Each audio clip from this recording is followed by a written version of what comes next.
जी नमस्कार दोस्तों। गाई घाट में भइल शॉर्ट बाउंड्री टूर्ना मैच के आयोजन जवना के आयोजन करता बाणे गोलू कुशवाहा जी और बहुत ही भव्य तरीका से शॉर्ट बाउंड्री टूर्ना मैच के आयोजन कैले बाणे। बहुत ही उचित व्यवस्था पर आयोजन कैले बाणे जवन की रौरा लोग के स्क्रीन वीडियो में देख सकतानी जा। बहुत ही अच्छा तरीका से नियम के साथ साथ खेलावत रहे और यह मैच में खेलस 16 गो टीम। 16 टीम में केहू जीतल केहू हारल और मैच पूरा रात खेलैला के बाद 16 गो टीम खेलैला के बाद शाहपुर बनाम कुआवन के बीच भइल फाइनल मुकाबला और फाइनल मुकाबला में कुआवन जीत हासिल कैलस। ओकरा बाद टाइम आ जाता टे जवन भी भाई जीत हासिल कैले बाण लो ट्रॉफी देवे के बारी। अब ओकरा बाद से हई भाई आवताने जवन की बाणे मैन ऑफ द मैच और इनकरा के ट्रॉफी के साथ साथ में सम्मानित कल जाता टे। ओकरा बाद से एक और भाई के बुलावल जाता जौन भाई रहताने मैन ऑफ द सीरीज। तो इनकरो के ट्रॉफी के साथ साथ में सम्मानित कल जाता टे। ओकरा बाद से अभी बड़का कप भी दियाई तो बना रही जाए वीडियो में लास्ट तक। और अभी तक हमारा चैनल के सब्सक्राइब नहीं कीजा कैले तो जरूर करे जा। ओकरा बाद से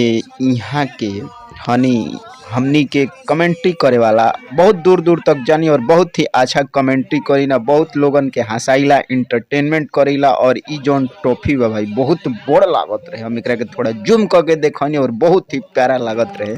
जौन भाई जीत रहे एकदम खुशी से रहे और ई जौन भाई के बुलावल गइल बाटे ई हणे हारल यानी कि उप विजेता बाणे। तो इनकरा के ट्रॉफी के साथ साथ सम्मानित कइल गइल और कुछ पैसा भी दियाइल साथ में। और ये भाई के सम्मानित कैला के बाद बारी आ जाता टे विजेता टीम के सम्मानित करे के।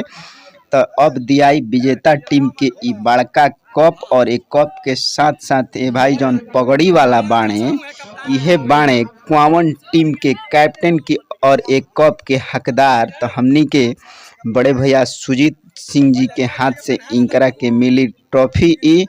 और यहाँ के बाबा जौन बानी कमेंट्री करेला और बहुत दूर दूर तक जाइला और साथ साथ में कमेंट्री के लोगन के इंटरटेनमेंट भी करेला। बहुत हंसाइला और बहुत ही अच्छा कमेंट्री भी करेला और सबके मेडल से पहले सम्मानित कइल गइल। ओकरा बाद अब बारी आई जौन हई कप लौकता स्क्रीन पर बड़का ई दियाई इहे के हनी जिन कमेंट्री करके हंसाइला और ई कप देवे के अब बारी आ गइल बाटे। तो ये भाई के दियाई कप पहले सब जाना लोग के मेडल से सम्मानित कइल गइल। अब ई देखल भाई बड़का ट्रॉफी जे विजेता रहे टीम के कैप्टन के दिहल गइल और बहुत ही प्यारा लागत रहे कप और बहुत ही बड़का चुका कप रहे।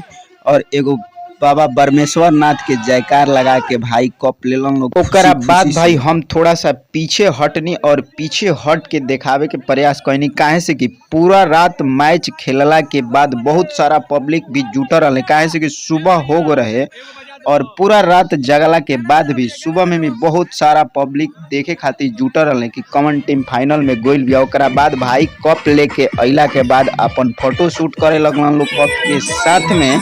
ओकरा बाद बाजल एगो भोजपुरी गाना और भाई कप के बीच में रख के थोड़ा मोड़ा का बहुत ही डांस कैलन लो एंजॉय कैलन लो।